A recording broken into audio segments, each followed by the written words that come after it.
Hello there and welcome back to MidLife Crisis. I'm Cheryl. I'm doing a little cheating here with the stool, but as you can see, I'm still trying to steal whatever sunlight I can grab.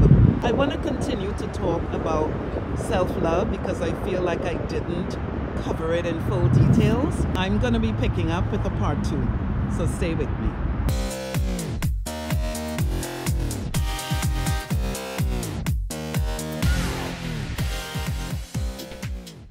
So yeah, this topic on self-love, I mean, this is where everything branches off, and I'd like to kind of go into it a little more details because I feel like I didn't cover some things in part 1. I started to say, you know, when you meet someone, and I just went off course, I do that a lot. But the point I was trying to make there is we go through so much, you know, working up to the midlife years, that these experiences that we have, depending on how intense they are, you know, they can make an impact. Working our way up to midlife years, we're having experiences, and they're not all positive. So, you know, if you're not in the right mindset, because we all have that private talk show, and we're usually starring in it. But in these talk show that I'm talking about, it's what you're telling yourself on the experiences that you're having. And if it's in the negative and continuously, yes, it can do damage. Depending on how painful, you know, the story is, you will try to get rid of it. And it's normally in the sense of staying intoxicated, whether it's smoking, drinking, you rule it out. But the thing is, it doesn't go away. It comes back and it terrorizes you, you know? So when you do the me times, you can get to listen to what you have to say and address it. Do your positive self-talks and rule these negative thoughts out, because you have to understand who you are as an individual. And why that's important, this is what I was saying where I didn't continue. You know, when you meet someone, you have to understand who you are first before you can explain anyone or teach anyone your likes and dislikes. You won't be able to do that. Yeah, that's the downfall of being outside. But yeah, you won't be able to really tell anyone the do's and don'ts on yourself if you yourself don't understand. So this is why the quiet times, it's important. Your self-values, your self-worth, everything is going to start coming together because now you know what you're about. So now when you meet someone, you're whole, you're feeling whole. You can then teach someone how to treat you. When you get up to the stage midlife, as I said before, we're supposed to be obsolete.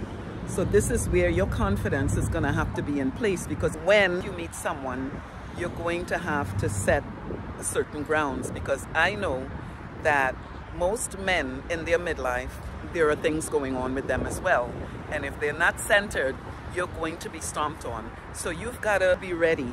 You know, you've got individuals with godly complexes, unhealthy egos, all kinds of issues. You know, they're just battling with things. If you have your self-love in place, you become somewhat centered, because in midlife, it is not easy to have that. You've got a lot of resistance. You've got a lot of issues, and you have to be versed. If you're not, you're going to be lost, and negative things, as I mentioned before, will start taking place, and you will be impossible to be around, to deal with.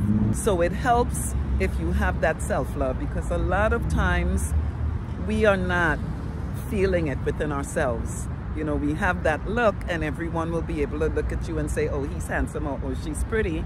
But what's going on inside? What kind of storm is happening inside? What kind of a human being are you? Are you able to give and receive love in, I don't want to say normal, because there is no real normal, to be honest with you. It's what you know to be normal. I'm not going to sit here and behave like I'm perfect or to be too self-righteous. I know sometimes I might come across like that, but I'm not perfect. I know I have my faults.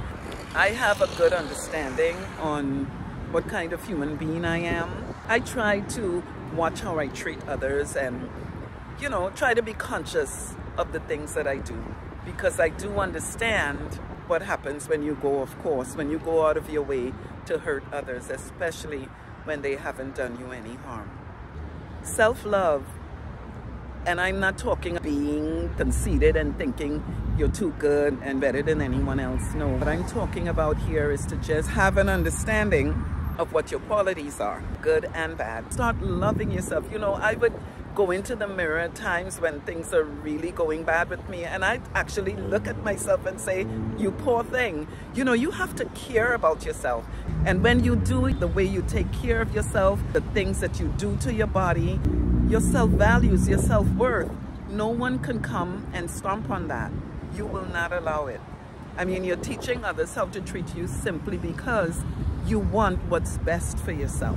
I'm not saying to go overboard with it, but you know your self-worth. You know what you're bringing to the table, and so you will not be interested in putting up foolishness. You're not going to do that. We're supposed to be obsolete. So, as I mentioned before, you're going to meet different kinds of men at this stage. You know, ones that are going to use that against you, the fact that you are middle-aged. So you're going to have to be able to cope with that positively. You know, you have bipolar, depression, it's going to be a lot of stuff. So you want to have your self-love in place. This way you don't get, you know, ill-treated, and you lay your rules down as you see fit. You want to have things in place because you can't lose your self-respect. And if your self-love is in place, that's not going to happen. So this is why this stuff is very, very important.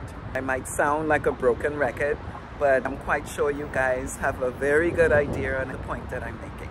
Okay? Check us out at midliferises.com. Do subscribe to the channel. I don't do this a lot, but I do want to thank all of my subscribers. We are not getting enough likes, and we have a good bit of subscribers, so try to do the honors of liking the video and subscribe to the channel by clicking on that bell icon. You'll get notified each time I kick a video out, and I am covering these things on MidLife all the time. You don't want to miss a beat. Remember, knowledge is power. Okay? Check us out again at midliferises.com, and we will see you next time. You take care.